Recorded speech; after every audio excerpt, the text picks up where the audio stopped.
ಚರಂಡಿ ನೀರಿನಲ್ಲಿ ತಟ್ಟೆ ತುಳಿದಿದ್ದಾರೆ ಮಕ್ಕಳು. ಈ ವಿಚಾರಕ್ಕೆ ಸಂಬಂಧಪಟ್ಟಂತೆ ಟಿವಿ9 ವರದಿ ಮಾಡ್ತಾ ಇದ್ದಂತೆ ಆ ವರದಿ ಫಲ ಕೊಟ್ಟಿದೆ. ಸಹಶಿಕ್ಷಕಿಯ ತಲೆದಂಡ ಆಗಿದೆ. ಸಹಶಿಕ್ಷಕಿ ಭೀಮಾಜಿಯನ್ನ ಅಮಾನತುಗೊಳಿಸಲಾಗಿದೆ. ಸಹಶಿಕ್ಷಕಿಯ ವಿರುದ್ಧ ಮಕ್ಕಳ ಹಕ್ಕುಗಳ ರಕ್ಷಣಾ ಆಯೋಗ ಈ ಕ್ರಮವನ್ನ ಕೈಗೊಂಡಿದೆ. ಆಲಬಾಳ ಗ್ರಾಮದ ಸರ್ಕಾರಿ ಶಾಲೆಯಲ್ಲಿ ನಡೆದಿದ್ದಂತಹ ಘಟನೆ ಇದು. ಬಾಗಲಕೋಟೆ ಜಿಲ್ಲೆ ಜಮಖಂಡಿ ತಾಲೂಕಿನಲ್ಲಿರುವಂತಹ ಆಲಬಾಳದಲ್ಲಿರುವ ಶಾಲೆಯದು. ಚರಂಡಿ ನೀರಲ್ಲಿ ಬಿಸಿಯೂಟದ ತಟ್ಟೆ ತೊಳೆದಿದ್ರು ಮಕ್ಕಳು.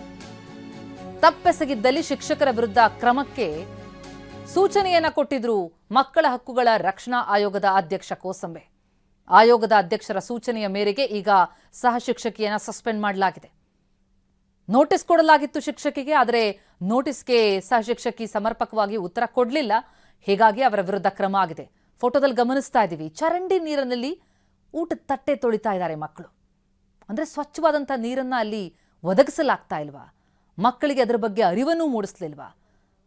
ಹಲವು ಪ್ರಶ್ನೆಗಳು ಮೂಡುತ್ತೆ. ಮಕ್ಕಳ ಆರೋಗ್ಯಕ್ಕೆ ಬಹಳ ದೊಡ್ಡದಾದಂತಹ ಧಕ್ಕೆ ಇದು. ಹೀಗಾಗಿ ಇದನ್ನ ಗಮನಿಸಬೇಕಾದಂತಹ ಸಹ ಶಿಕ್ಷಕಿಗೆ ಏನ್ ಮಾಡ್ತಾ ಇದ್ರು ಅನ್ನೋ ಪ್ರಶ್ನೆ ಮೂಡುತ್ತೆ. ಇದರ ಬಗ್ಗೆ ಅವರಿಗೆ ನೋಟಿಸ್ ಕೊಡಲಾಗುತ್ತೆ, ಆದರೆ ನೋಟಿಸ್ಗೆ ಸಮರ್ಪಕವಾಗಿ ಉತ್ತರ ಕೊಡೋದಿಲ್ಲ ಸಹ ಶಿಕ್ಷಕಿ ಭೀಮಾಜಿ. ಈ ಬಗ್ಗೆ ಟಿವಿ9 ವರದಿ ಪ್ರಸಾರ ಮಾಡಿತ್ತು. ನಮ್ಮ ವರದಿಯ ಬೆನ್ನಲ್ಲೇ ಈಗ ಕ್ರಮ ಆಗಿದೆ.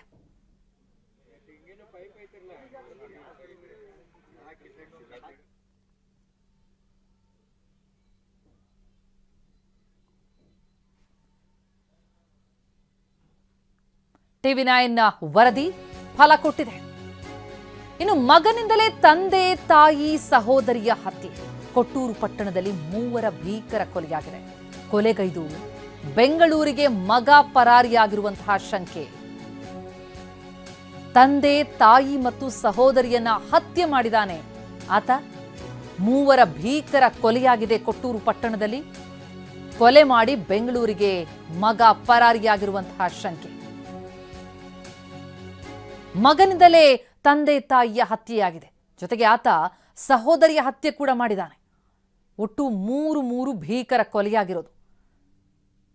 ಅದೃಶ್ಯ ಕೂಡ ನೋಡ್ತಾ ಇದ್ದೀವಿ. ಕೊಲೆಯಾದಂತಹ ಜಾಗ ಇದು. ಈ ಮನೆಯಲ್ಲೇ ಕೊಲೆ ಮಾಡಿ ನಂತರ ಬೆಂಗಳೂರಿಗೆ ಪರಾರಿಯಾಗಿದ್ದಾನೆ ಕೊಲೆಗಡ್ಕ.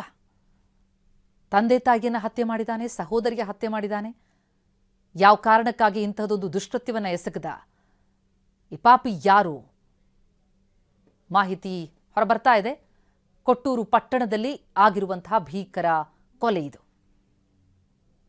ಅಲ್ಲಿಂದ ಬೆಂಗಳೂರಿಗೆ ಪರಾರಿಯಾಗಿರೋ ಶಂಕೆ ಇದೆ.